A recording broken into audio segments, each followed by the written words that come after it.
everyone! Welcome back to our channel. Dating lang namin sa city. Tapos, pipick upin ko kasi sila ate dahil pupunta kami ng farm ni kuya. Sobrang ganda doon. Well, hindi ko pa nakita in person. Pero maganda. Maganda siya. Tapos, ang ganda din ng view. Kaya i-check out natin. Sabay nating puntahan.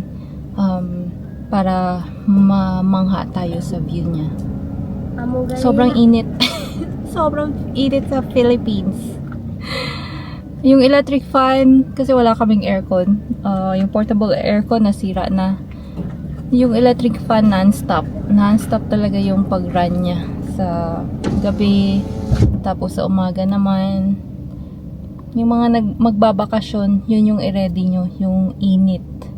Pero in terms of pag-enjoy, walang kapalit yun. Saka after 2 years na naman, di ba, makakauwi unless may pera.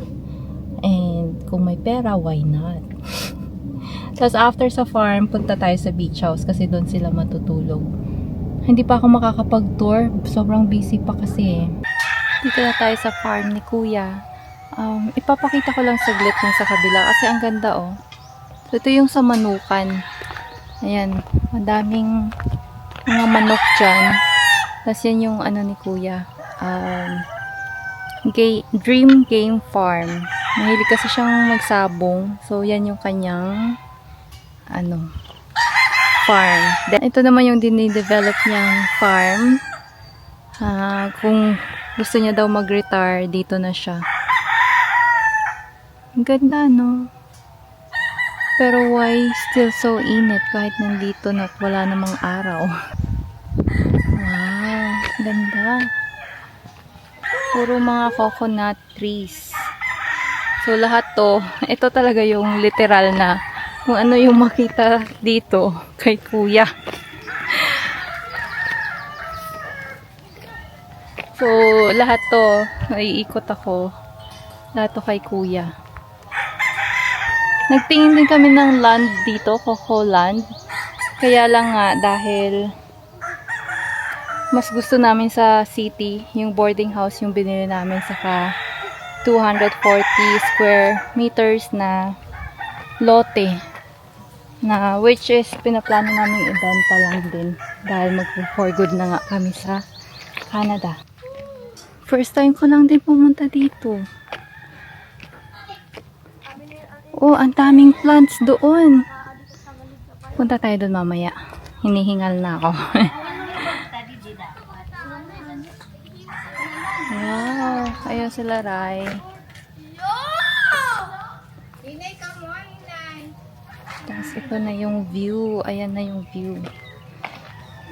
Tar! Video na ako gang. So yun, sila Rai andun. Ang ganda. Okay yung pagkakagawa. And then, ito yung view. Oh my gosh. So, kami, beach house. Diba? Ito naman si kuya. Yan. Lahat yan. Tapos may dagat doon. Imagine sunrise, sunset. Sobrang ganda siguro dito. Tapos, ang daming coconut. Mamaya, papakuha tayo ng coconut. Kasi sabi ko, kuya, miss ko na ang coconut juice and coconut. Yung meat, diba?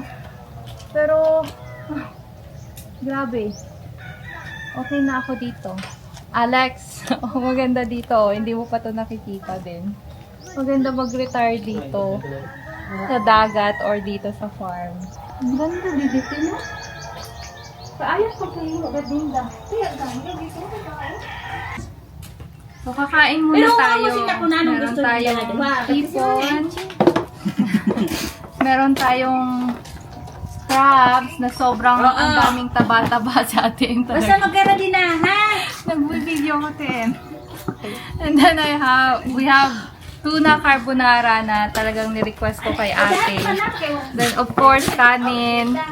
Tapos, sobrang tamis ng mangga. 100 pesos ang kilo.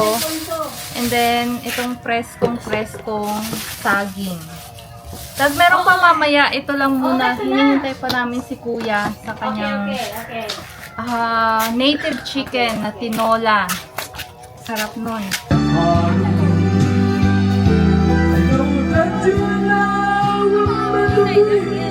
Say no promises. Let's keep it simple. Freedom only help you say goodbye. It took a while for me to learn that nothing's come for free. Price ever, I can tell you goodbye. Ayun, nag-request ako ng coconut juice. Kukuha ngayon. Bilis niya. Sana nakita ko yung pag-akyat. Sayang. Nagkakantahan na at naglalasingan.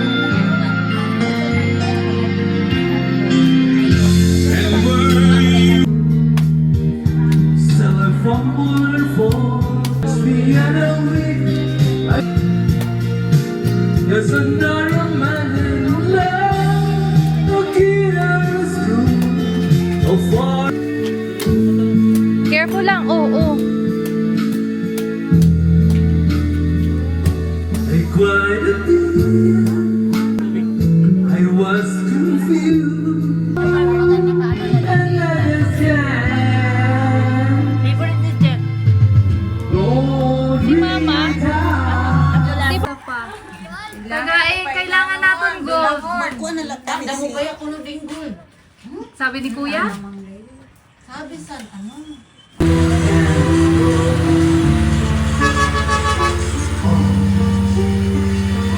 hold on.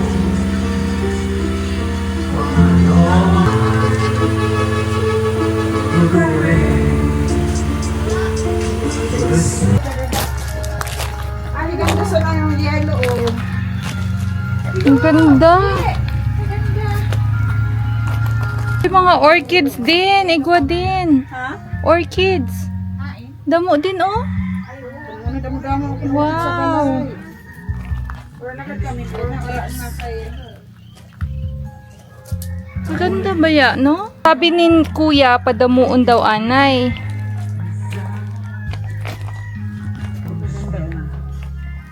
Adami nga ni kamurasan na din naglalabot. So, ito yung farm ni Kuya. Extension. Tapos, puro plants.